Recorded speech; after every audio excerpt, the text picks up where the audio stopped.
అవకాశం ఇచ్చినటువంటి speaker sir గారికి థ్యాంక్స్ చెప్తూ రైతులకు సంబంధించి మరి ఇప్పుడే ఒక గంట కింద ముఖ్యమంత్రి రేవంత్ రెడ్డి గారు 1,50,000 రుణానికి సంబంధించి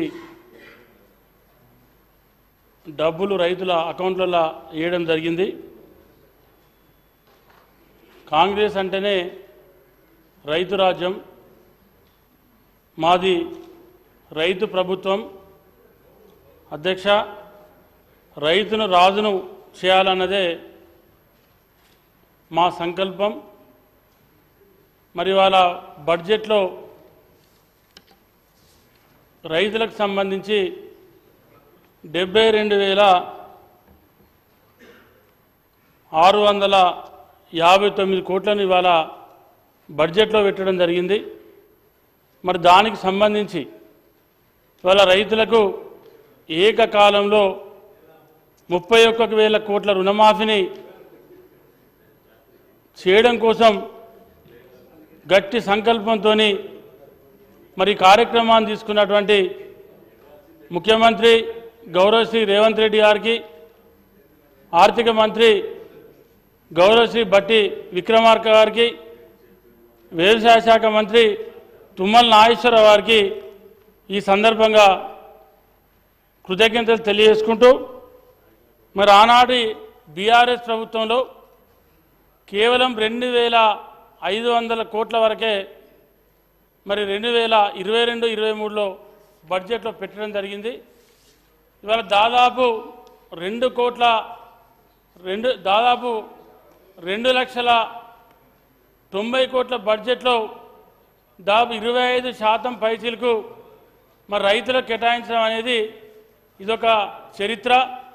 దేశంలోనే ఇప్పటి వరకు ఏ రాష్ట్రంలో కూడా రైతులకు సంబంధించి ఇంత పెద్ద ఎత్తున రుణమాఫీ చేసినటువంటి దాఖలాలు లేవు. ఇవాళ ఏకకాలంలో రైతులకు రుణమాఫీ చేయడం కోసం మరి ఆనాడు వరంగల్ రైతు డిక్లరేషన్లో ఏఐసిసి నాయకులు రాహుల్ గాంధీ గారు మాట ఇవ్వడం, ఆ రోజు పిసిసి అధ్యక్షుడిగా రేవంత్ రెడ్డి గారు ఈ రాష్ట్రంలో అధ్యక్షుడిగా ఉండడం, ఆనాడు రైతులకు మాట ఇచ్చి ఆ మాట తప్పొద్దని చెప్పి ఇవాళ ప్రభుత్వం వచ్చిన తర్వాత 7 మాసాలల్లా ఈ కార్యక్రమానికి శ్రీకారం చుట్టి ఇవాళ 2వ విడత కూడా రైతులకు రుణమాఫీ చేసి రాబోయే ఆగస్టు మాసంలో మిగతా 3వ విడతల 2 లక్షల రుణమాఫీతోని రైతులకు రుణమాఫీ చేస్తామని చెప్పినటువంటి గొప్ప ప్రభుత్వం ఈ రాష్ట్రంలో కాంగ్రెస్ ప్రభుత్వం. ఇవాళ అదే కాకుండా మరి ఆనాడు బీఆర్ఎస్ ప్రభుత్వం 2014లో అప్పుడు టీఆర్ఎస్ పార్టీగా ఉన్నప్పుడు మరి ఎన్నికల ముందు ఏకకాలంలో ₹1,00,000 రుణమాఫీ చేస్తామని చెప్పి ఆనాడు 5 విడతలలో రైతులకు రుణమాఫీ చేసింది. రైతులకు రుణమాఫీ చేస్తే ఆనాడు బీఆర్ఎస్ ప్రభుత్వం చేసినటువంటి 2014-2018 రుణమాఫీతోని రైతులకు ఎక్కడ కూడా అధ్యక్ష కనీసం వడ్డీ కూడా మాఫీ అయినటువంటి దాఖలాలు లేవు. అదేవిధంగా 2018 చెప్పిన మేము మళ్ళీ అధికారం ఇవ్వండి, మళ్ళీ మా ప్రభుత్వం వస్తే మీకు పెద్ద ఎత్తున ఏకకాలంలో రైతులకు రుణమాఫీ చేస్తామని చెప్పి 2018 నుండి 23 ఎన్నికల వరకు కాలయాపన చేసి 2023 ఎన్నికల వరకు కాలయాపన చేసి రైతులకు ఏకకాలంలో రుణమాఫీ చేయకపోను ఆనాడు మరి ఎన్నికలకు 3-4 నెలల ముందు రుణమాఫీ చేస్తే కనీసం అవి వడ్డీ కూడా సరిపోయినటువంటి పరిస్థితి. అటువంటి పరిస్థితులకు వెళ్ళి ఇవాళ రైతులకు ఏకకాలంలో 2 లక్షల రుణమాఫీ చేస్తామని చెప్పి రైతులకు రుణమాఫీ చేస్తామని చేస్తే ఇవాళ కొంతమంది సభ్యులు మాట్లాడుతూ ఉన్నారు. అధ్యక్ష, నిన్న మొన్న అవతల ప్రతిపక్ష పార్టీ సభ్యులు మాట్లాడుతూ ఉన్నారు, అక్కడ వడ్డీ మాఫీ కాలే, ఇక్కడ వడ్డీ మాఫీ కాలే. వడ్డీ మాఫీ అయింది అధ్యక్ష. వాళ్ళు సభను తప్పుదో పట్టించి రైతులను ఏదో అయోమయానికి గురి చేసి మళ్ళీ కాంగ్రెస్ ప్రభుత్వాన్ని బదనం చేయడం కోసం ప్రయత్నం చేస్తున్నారు అధ్యక్ష. ఎందుకంటే ఇవాళ మా దగ్గర ఆనాడు బీఆర్ఎస్ ప్రభుత్వం అధికారంలో ఉన్నప్పుడు ఏదైతే అక్కడ మా నియోజకవర్గంలో శ్రీరాంపూర్ మండల హెడ్ క్వార్టర్ అధ్యక్ష శ్రీరాంపూర్ మండల కేంద్రంలో ఆరెల్లి లింగయ్య అనే రైతు గ్రామం శ్రీరాంపూర్ మండల శ్రీరాంపూర్ తనకు 35,000 లోన్ ఉన్నాయి అధ్యక్ష. 35,000 లోన్ ఉంటే 2014-18 మధ్యలో 5 విడతలలో రుణమాఫీ జరిగింది. 35,000 రూపాయి అధ్యక్ష. అది ఓను మిగతా మళ్ళీ 26,224 రూపాయలు ఆ రైతుకు మళ్ళీ బ్యాంకులో అట్లే ఉంది. అంటే రైతుకు అయింది ఎంత అంటే 8,770 రూపాయలే గత బీఆర్ఎస్ ప్రభుత్వంలో రైతుకు రుణమాఫీ జరిగింది 2014-18లో. ఇంకా 2018-23లో చెప్తే అసలు ఏ రైతుకు రుణమాఫీ జరగలే. అదొక ఫేక్, అది ఒక ఏంటంటే అదొక మోసపూరితమైనటువంటి రైతు రుణమాఫీ తప్ప ఏ రైతు కూడా ఎక్కడ కూడా రుణమాఫీ జరగలే. ఇవాళ మరి రైతు గల్లెగిరేసుకొని రైతు ధైర్యంగా ఇవాళ రుణమాఫీ చేసిన ఈ ప్రభుత్వానికి మరి అండగా ఉండేటువంటి పరిస్థితి ఉంది. ఎందుకంటే ఇవాళ రైతులకు మరి ఇంత మోసం గతంలో ఎన్నడూ జరిగినటువంటి చరిత్ర లేదు అధ్యక్ష. అదే కాదు ఇవాళ మరి దాంతోపాటు ఏదైతే ఇవాళ పంట బీమా కానీ రైతులకు పంట బీమాకు సంబంధించి 2019 సంవత్సరంలో మరి పంట బీమా బంద్ చేసింది బీఆర్ఎస్ ప్రభుత్వం. మరి ఆనాటి నుండి ఈనాటి వరకు 2023 సంవత్సరం వరకు ఎక్కడ రైతు బీమా ఊసే ఎత్తలే ప్రభుత్వం. ఎక్కడ కూడా రైతు పంట నష్టపోతే అకాల వర్షం వచ్చినా రైతు ఏదైనా వివిధ కారణాలతోని పంట పాడైపోతే పంట నష్ట పరిహారం రాలేదు రైతుకు. ఆనాడు 2009-14 కానీ 2004-9లో కానీ ఆనాడు కాంగ్రెస్ పార్టీ ఉమ్మడి ఆంధ్రప్రదేశ్లో ఆనాడు అధికారంలో ఉన్నప్పుడు ఎక్కడ ఏ రైతుకు పంట అకాల వర్షాలు వచ్చినా ఇతరాతర కారణాలతోని పంట నష్టపోతే రైతులకు పెద్ద ఎత్తున నష్టపరిహారం ఇచ్చినటువంటి చరిత్ర ఆనాడు కాంగ్రెస్ పార్టీ. ఇవాళ మా పెద్దపల్లి జిల్లాలోనే మొన్నటికి మొన్న ఏదైతే ఎలక్షన్లు సంవత్సరం 6 నెలలు ఉండగా మరి అప్పున్నటువంటి ముఖ్యమంత్రి కేసీఆర్ గారు రైతుకు ఎకరానికి 10,000 రూపాయలు ఇస్తాం, నష్టపరిహారమైనటువంటి రైతులకు నష్టపరిహారం ఇస్తామని చెప్తే మా జిల్లాల అకాల వర్షం పడితే పెద్దపల్లి కానీ రామగుండం కానీ మంతిని కానీ ఈ రాష్ట్రంలో ఉదాహరణ చెప్తా ఉన్న అధ్యక్ష కేవలం 21,000 మంది రైతులకు నష్టపరిహారం రావన్న కేవలం 6,000 మందికే మరి రైతులకు నష్టపరిహారం వచ్చింది. ఇదే కాకుండా మరి అదేవిధంగా ఏదైతే ఇవాళ రైతులకు సంబంధించి మరి రైతులకు గిట్టుబాటు ధర విషయంలో ఆనాడు కాంగ్రెస్ ప్రభుత్వం అధికారంలో ఉన్నప్పుడు 2004-9-14 మధ్యలో ఆనాడు రాజశేఖర రెడ్డి గారు ముఖ్యమంత్రి ఉన్నప్పుడు ఐకేపీ కేంద్రాలు తీసుకొచ్చి సింగిల్ విండో కొనుగోలు కేంద్రాలు తీసుకొచ్చి రైతులు పండించిన పంటకు గిట్టుబాటు ధర ఉండాలని చెప్పి అధ్యక్ష ఆనాడు మరి దళారుల చేతిలో మోసపోవద్దని చెప్పి రైతులకు ఆనాడు నష్టం జరగద్దని చెప్పి రైతులకు ఆనాడు ఐకేపీ కొనుగోలు కేంద్రాలు సింగిల్ విండో కొనుగోలు కేంద్రాల ద్వారా ఆనాడు ప్యాడీ ప్రొక్యూర్మెంట్ జరిగింది. ఇవాళ ఏముంది అధ్యక్ష 2014లో బీఆర్ఎస్ ప్రభుత్వం వచ్చిన తర్వాత కేసీఆర్ గారు ముఖ్యమంత్రి ప్రమాణ స్వీకారం చేసిన తర్వాత ఆనాటి నుండి మొన్నటి వరకు మా పెద్దపల్లి నియోజకవర్గం చూసుకున్నా పెద్దపల్లి జిల్లా చూసుకున్నా ఈ రాష్ట్రంలో చూసుకున్నా ఆనాడు ఒక గింజ కటింగ్ లేకుండా రైతుల దగ్గర ప్యాడీ కొనుగోలు జరిగింది. బీఆర్ఎస్ ప్రభుత్వం వచ్చిన తర్వాత 2017-18లో ప్రారంభమై 2023 వరకు దాదాపు 6 సంవత్సరాలు యథేచ్ఛగా ఈ రాష్ట్రంలో ఇష్టానుసారంగా మా ప్రాంతంలో ఇష్టానుసారంగా 5 కిలోల నుండి వడ్లు కటింగ్ ప్రారంభమై 10 కిలోలు 12 కిలోలు 15 కిలోల వరకు ఒక రైతు దగ్గర వడ్లు కటింగ్ చేశారు. అంటే ఇవాళ రైతు బందే సర్వరోగ నివారణ రైతులకు ఇది ఇస్తే చాలు అని చెప్పి ఆనాడు ఏదైతే బీఆర్ఎస్ పార్టీ అప్పున్నటువంటి ప్రజాప్రతినిధులు కానీ అప్పున్నటువంటి ప్రభుత్వం పెద్దలు కానీ ఆనాడు పాలాభిషేకాలు చేసుకొని ఉత్సవాలు చేసుకున్నారో రైతుల పుట్టగొట్టిన అధ్యక్ష. ఆనాడు మా ప్రాంతంలో చూసుకుంటే అది రాష్ట్రం అంతా ఉంది. ముఖ్యంగా మా ప్రాంతంలో చూసుకుంటే రైతులకు సంబంధించి 3.5 ఎకరాలల్లో 100 క్వింటాల వడ్డు పండుతాయి అధ్యక్ష. 3.5 ఎకరాల 100 క్వింటాలు అంటే దాదాపు ఆవరేజ్లా 10 నుండి 12 కిలోలు కటింగ్ పెట్టారు. 10 కిలోలు కటింగ్ అయినా ఒక రైతుకు 100 క్వింటాలకు 10 క్వింటాల వడ్లు 10 క్వింటాల్ అంటే 10 రౌండ్ల 20,000 రూపాయలు. 20,000 రూపాయలు అంటే ఒక్క రైతుకు 20,000 రూపాయలు అంటే 3.5 ఎకరాల పొలంలో 20,000 నష్టపోయిందంటే రైతు బంధు పడ్డా కూడా మరి ఆ రైతుకి ఏం ఉపయోగం లేదు. అదే పంట నష్టపోయినా కూడా రైతుకి ఎలాంటి సహకారం లేదు ప్రభుత్వం నుంచి.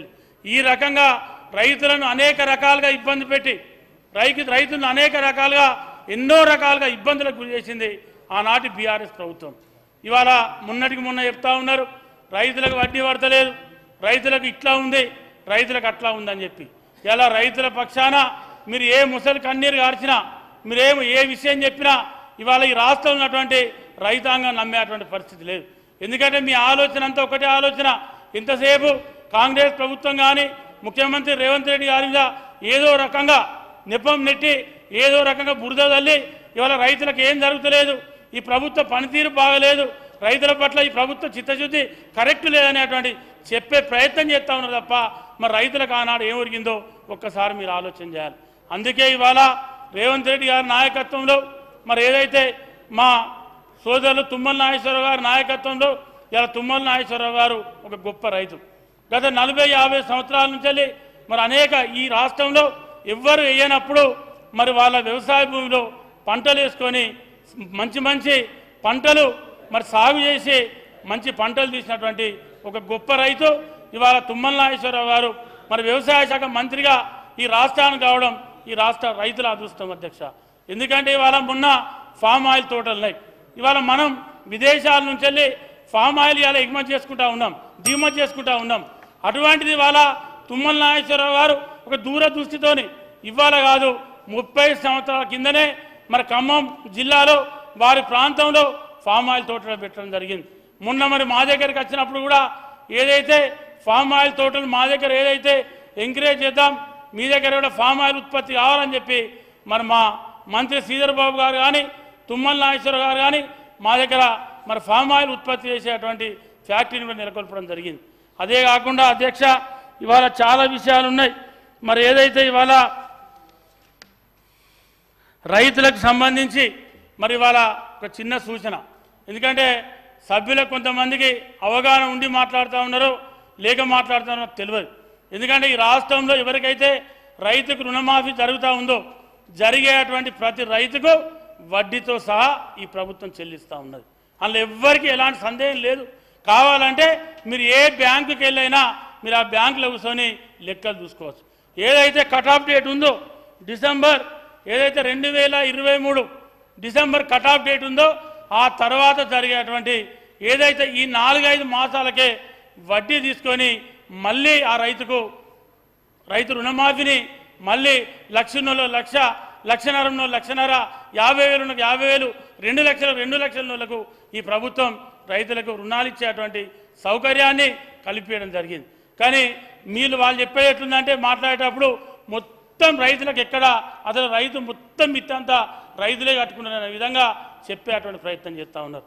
అదే కాదు అధ్యక్ష, మరి గతంలో ఏదైతే అప్పున్నటువంటి బీఆర్ఎస్ ప్రభుత్వంలో ఆనాడు ఇక్కడటువంటి ప్రతిపక్ష నాయకులు మరి పక్కపక్కనే కూర్చున్నారు 2 పార్టీల నాయకులు.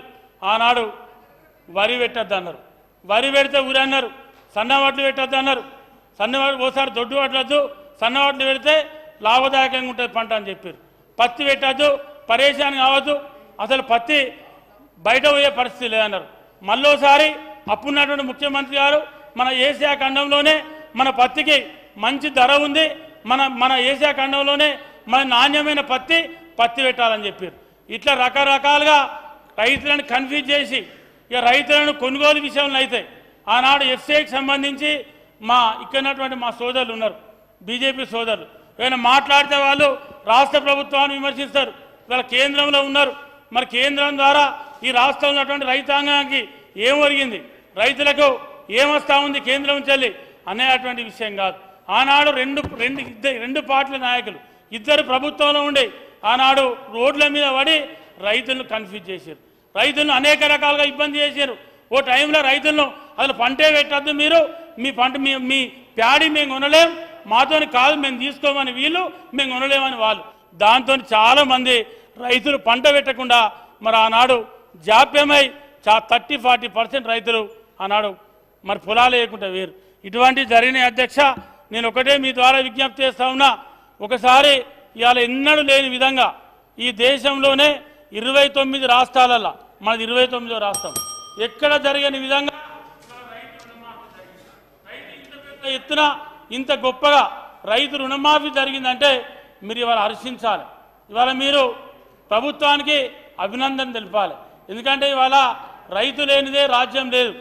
ఇవాళ రైతు మంచిగా ఉంటే ఇవాళ మన ప్రాంతాలు బాగుంటాయి. రైతు బాగుంటే మంచి పంట పండితే మన ప్రాంతాలు అన్ని వ్యాపారాలు కూడా మరి బ్రహ్మాండంగా నడుస్తాయి. అటువంటిది ఇవాళ మనం రైతుల విషయంలో రాజకీయం చేయడం తగది. రైతుల విషయంలో అది ఏ ప్రభుత్వం అన్నా ఏ పార్టీ అన్నా ప్రభుత్వంలో ఉండొచ్చు, కానీ రైతుల విషయం వచ్చే వరకు మన ఏ ప్రభుత్వం ఏ పార్టీ అన్నా ప్రభుత్వంలో ఉండాలి, దానికి సంపూర్ణంగా సహకారం చేయాలి. ఏదైనా విషయం ఉంటే ఇవాళ రైతులకు సంబంధించి మరి ఇంతకుముందే మా తుమ్మల నాగేశ్వరరావు గారు చెప్పారు, ఈ రాష్ట్రంలో ₹1,00,000 రుణాలు తీసుకున్నప్పుడు 17,000 మంది రైతులు ఇంకా రైతు రుణమాఫీ జరగకుంటున్నారు. అందులో కొంతమందికి ఆధార్ నంబర్ తప్పటది, కొంతమందికి అకౌంట్ నంబర్ తప్పటది, కొన్ని వివిధ కారణాలతోని మరి రైతు రుణమాఫీ జరగని వాళ్ళు ఉన్నారు. అందులో ఇవాళ 8,000 మందికి రుణమాఫీ జరిగింది, ఇంకా 9,000 చిల్లర మందికే రైతు రుణమాఫీ జరిగేది ఉందని చెప్పి, ఇంకా ఈ రాష్ట్రంలో ఇవాళ 1,50,000 రుణమాఫీ జరిగింది. మీ దృష్టికి వస్తే ఎక్కడన్నా రైతు రుణమాఫీ జరిగింది మీ దగ్గర ఏమైనా సమాచారం ఉంటే మీరు తప్పకుండా సంబంధిత అధికారులకు చెప్పండి, జిల్లాలో ఉన్న కలెక్టర్లు చెప్పండి, అవసరమైతే మా మంత్రి తుమ్మల నాగేశ్వరరావు చెప్పండి, ప్రభుత్వం దృష్టికి తీసుకురండి. ఎందుకంటే ఇంత బ్రహ్మాండంగా ఏ రోజు కూడా ఎక్కడ కూడా ఎవరు కూడా రైతు రుణమాఫీ చేసిన దాఖలాలు లేవు. ఇవాళ వడ్డీతో సహా రైతుల రుణమాఫీ చేసేటువంటి గొప్ప ప్రభుత్వం ఈ రాష్ట్రంలో ముఖ్యమంత్రి రేవంత్ రెడ్డి గారి కాంగ్రెస్ ప్రభుత్వం. కాబట్టి దాన్ని దృష్టిలో పెట్టుకొని మీరు ప్రభుత్వానికి ఏమైనా సూచనలు చేయండి.